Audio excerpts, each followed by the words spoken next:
My Elliott Sadler videos seem to have sparked a great interest in crashes that haven't been caught on camera. So I think I may just turn this into a series, but we'll see. For the time being, I'm interested in Dale Earnhardt's 1989 Daytona practice flip. So let's paint the scene. Dale Earnhardt was coming off of the best 3-year stretch in his NASCAR career to this point. 1989 was a fresh season and Dale was hoping to start off strong at Daytona. Most people don't realize this, but this practice crash was in practice for the Goody's 300 Busch Series race, not for the Daytona 500. This explains why there really wasn't any video of the wreck. TV stations weren't wasting their precious materials or time on practice for a second-tier NASCAR series. Dale Earnhardt would usually run 10 to 15 Busch Series races a year from 1982 to 1994, which I found to be super interesting.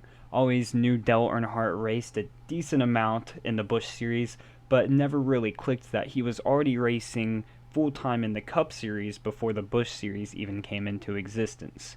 So basically, Earnhardt was a Cup leech. Also, another fun fact, Dale Earnhardt won the first ever Budweiser Late Model Sportsman Series race, which is the first and lesser known name of the Busch Series. Anyways, back on track. During practice, Dale Earnhardt was on a qualifying run, trying to set the fastest possible time. However, a car blew an engine and Dale got into the oil. He lost his car and clipped the number 2 car of L.D. Ottinger. Dale's car flipped into the air and went into the catch fence. Here is what the car looked like after the wreck. So here's this article I found that had all of this information, and thanks to the NASCAR Reddit for this, I was doing some digging and I was able to find this source, which was very useful to this video. With the Sadler wreck, at least there was some video evidence to dive into. Unfortunately, there's not a trace of this wreck in any video. There are, however, a couple pictures mid-wreck that are going to help us a lot. And big shout out to NASCAR All Out for all these pictures. He uploaded them to YouTube, and also he uploaded this MRN audio that is going to help us out a lot too. Listen to this. Meanwhile, up in front, look at Earnhardt, and remember that some 3 days before this event, he was end for end all the way to the Tri-Oval in a practice run. Here he is right back.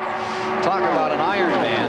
And Earnhardt is showing no effects from that crash he had Wednesday morning in his sportsman car where he got upside down at the start-finish line. He's out there in front. Tore down almost 100 feet of fence right here coming out of the Tri-Oval, did Earnhardt.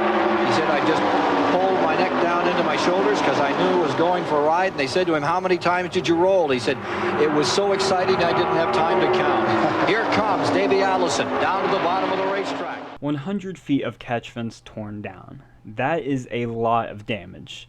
However, we can see that he gets into the catch fence in the pictures. The more important thing Earnhardt notes is that he can't count how many times he flipped, implying that he flipped more than once. So given the facts, we have a rough idea of what happened. Earnhardt spins, back of his car lifts up, he gets into the catch fence already upside down, he comes off the catch fence, and tears down 100 feet of catch fence. This is what we know. So everything from here is going to be based on assumptions and my personal opinions. So let's get into the theory. Back to the article I referenced earlier, Ottinger's car, the car that Dale clipped, reported damage from the front end.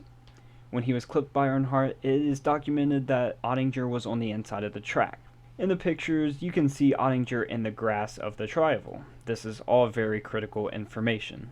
These facts tell us that Earnhardt was on the outside, lost his car in the oil, and contact was made between Earnhardt's left rear and Ottinger's front right, which propelled him into the air. This part of the wreck could have looked very similar to Brad Keselowski's flip at Atlanta in 2010. Let's say Keselowski is Earnhardt here and Edwards is Ottinger.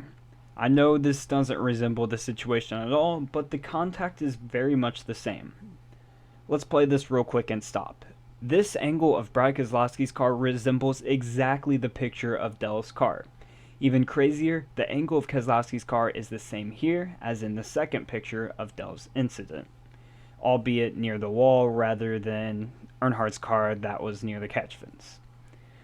Since Ottinger was slowing up because of the caution lights, Dell was catching him at a large rate of speed rather than actually racing alongside him like the 2010 incident. Other than that aspect, these crashes look identical to this point. However, everything changes once Earnhardt hits the catch fence. Look at these few catch fence crashes. Notice how cars get caught and grip the fence instead of bouncing off of it like a wall. We can infer that Earnhardt's car does the same thing here, with the front end of the car gripping the catch fence. This supports what we see in the third picture shown here.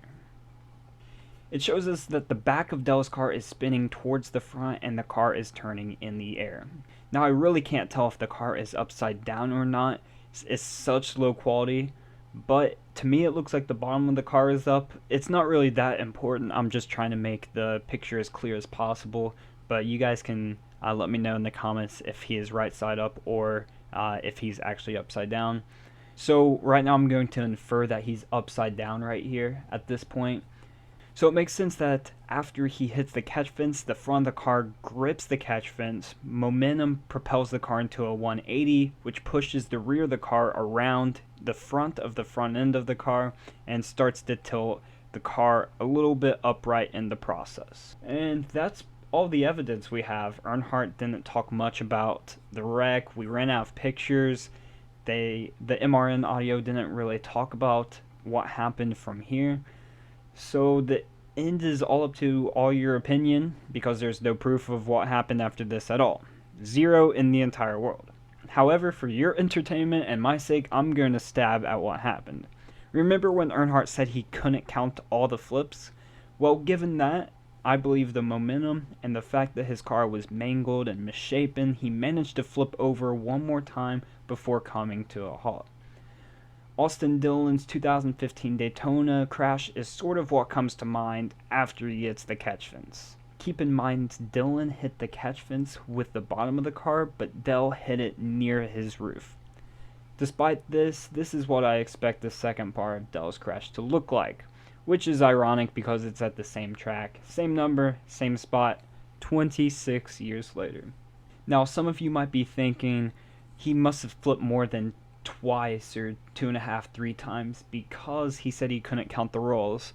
Well, I'm just assuming since he was upside down, spinning side to side in the air, it just felt like he was flipping a lot, so I'm not entirely sure that he flipped more than 3 times. Some people think he barrel rolled. I'm not sure if that was entirely possible here because he was going pretty slow, but you can let me know what you think in the comments below. I'm just listing all of the options that could have happened.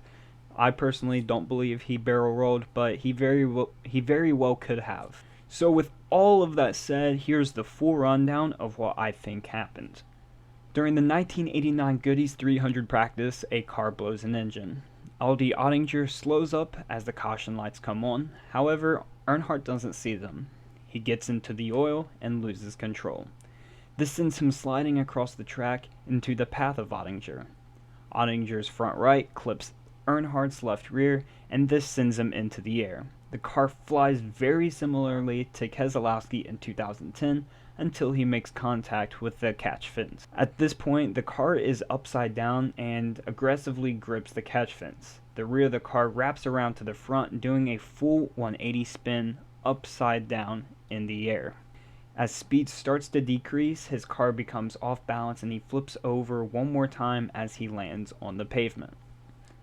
And that's all I have. Guys, thank you for watching. I hope you thought it was interesting and entertaining. Let me know what wreck I can do next. I love doing these type of videos.